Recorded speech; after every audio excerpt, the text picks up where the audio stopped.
Welcome to தினமொரு துளி. ஒரு நகரத்தில் இருந்த வெற்றிகரமான தொழில் அதிபர் ஒருவர் ஒரு சிறிய கிராமத்துக்கு போக முடிவு செய்தார். அங்கு ஒரு பெரிய தொழிற்சாலை அமைக்க வேண்டும் என்பதே அவனுடைய திட்டம். பயன் நீண்டதாக இருக்கும் என்று அவனுக்கு தெரியும். ஆனாலும் அதற்காக சிரமம் மதிப்புடையதே என்று நம்பினார். பயணத்தின் இடையில் அவனுக்கு 2 வழிகள் கிடைத்தன. ஒரு வழி கிராமத்தை சுற்றி செல்லும் நீண்ட சாலை, அதற்கு 30 நிமிடம் ஆகும். மற்றொரு வழி நதியை கடக்கும் குறுக்கு பாதை, அதற்கு வெறும் 10 நிமிட படகு பயணம் போதுமானது. நேரத்தை மிச்சப்படுத்த வேண்டும் என்ற எண்ணத்தில் தொழிலதிபர் படகை தேர்ந்தெடுத்தார். அந்த படகு சிறியது. ஒரே ஒருவர் மட்டும் தொடுப்பால் ஓட்டி கொண்டிருந்தார்.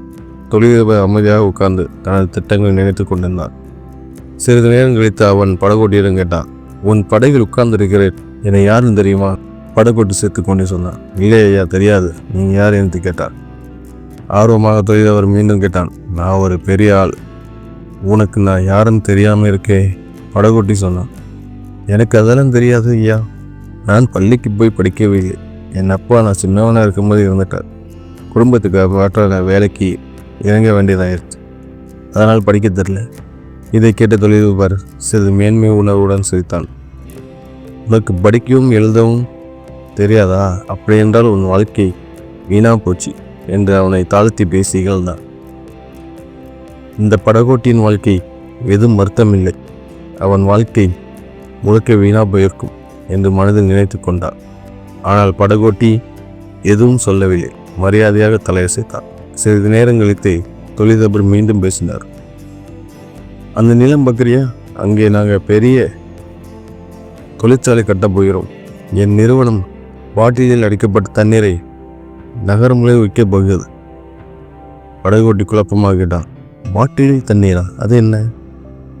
தொழிலதிபர் சற்றே கோபத்தோடு, நகரத்தில் கடைகளில் இருக்கும் தண்ணீர் பாட்டிலில் தெரியாத அவனுக்கு? நீங்கள் ஒருபோதும் இந்த கிராமத்தை விட்டு வெளியே போகவே இல்லையா என்றான். படகோட்டி மெதுவாக சிரித்து கொண்டு, இல்லை ஐயா, நான் இந்த கிராமத்திலிருந்து வெளியே போய் பார்த்ததே இல்லை. நகரம் எப்படி இருக்கும் என்பதையும் எனக்கு தெரியாது என்றான். தொழிலதிபர் அவமதித்து கொண்டே, நகரத்துக்கே போய் பார்த்தது இல்லையா? இப்படி வாழ்க்கை எப்படி இருக்கும் என்று கேலி செய்தார். அந்த சமயத்தில் திடீரென படகு கல்லின் மேல் மோதியது. படகு உணர்ந்து நீர் மூழ்க துவங்கியது. ஆழமான நதி, கரை மிகவும் தூரம். தொழிலதிபர் அதிர்ச்சி அடைந்தான். அப்போது படகோட்டின் முகம் சீரியஸ் ஆகி தொழிலதிபர் நோய் கேட்டான், உங்களுக்கு நீந்த தெரியுமா? தொழிலதிபர் நடுங்கிய குரலில், இல்லை, எனக்கு நீந்த தெரியாது என்றார். படகோட்டி பாதி சிரிப்புடன், நீந்த தெரியாதா? இப்படி வாழ்க்கையா உங்க வாழ்க்கை என்று கேட்டார். தொழிலதிபரின் மனம் துவண்டது. அவன் தனது அகங்காரம் எவ்வளவு முட்டாள்தனம் என்பதை உணர்ந்தான். தயவு செய்து என்னை காப்பாற்றுங்க, நான் எதை வேணாலும் தருகிறவனுக்கு, என் உயிரை மட்டும் காப்பாற்றுங்க என்று வேண்டினார்.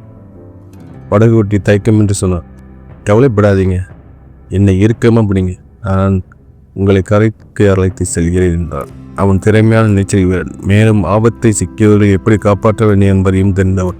அவன் தொழில் அதிபரை தன்னுடன் சுமந்தபடி நீந்தி கரைக்கு பாதுகாப்பாக கொண்டு போனான். தொழிலதிபர் முழுவதும் அதிர்ச்சி அடைந்தான். தனது அகங்காரம், அவமதிப்பு எல்லாம் ஒன்றுமே இல்லாதது போல தோன்றியது. கரை அடைந்ததும் தொழிலதிபர் கண்கள் கலங்கியது. அவன் மனசு கலங்கியதால், நான் உங்களை பற்றி எதுவும் தெரியாமலே உங்களை கேள்விப்படினேன், அது என் பெரிய தவறு. உங்களிடம் நான் உண்மையான திறமையும் வலிமையும் இருக்கிறது, நான் நினைத்தது தவறு. படகோட்டி சிரித்துக்கொண்டு, பரவாயில்ல ஐயா, வாழ்க்கையில் எல்லோருக்கும் தனித்தனி பாதை இருக்கிறது. ஒவ்வொருவருக்கும் ஒரே வாய்ப்புகளோ ஒரு அறிவோ கிடைக்காது. ஆனால் ஒவ்வொருவருக்கும் தங்களுக்கே உரிய வலிமைகள் இருக்கும் என்றார். தொழிலதிபர் தலையசைத்து சென்றார். அவன் மனதில் ஒரு ஆழ்ந்த உணர்வு. வாழ்க்கை கல்வி, பதவி, பணம் மட்டுமல்ல, அது கருணை, இரக்கம், மற்றவர்களை உதவிக்கரம் நீட்டும் மனம், அவையே உண்மையான மதிப்பு என்று உணர்ந்தான். இந்த கதையிலிருந்து கற்றுக்கொள்வது, மற்றவர்களை அவர்கள் அறியாத விஷயங்களை கொண்டு ஒருபோதும் மதிப்பிடாதீர்கள். ஒவ்வொருவருக்கும் தனித்தனி திறன்களும் தனித்தனி சிரமங்களும் இருக்கின்றன. வாழ்க்கையின் உண்மையான அர்த்தம் தாழ்மை, இரக்கம், மற்றவர்களுக்கு உதவுதல். இந்த கதை பிடித்திருந்தால் லைக் பண்ணுங்கள், ஷேர் பண்ணுங்கள், சப்ஸ்கிரைப் பண்ண நண்பர்களே.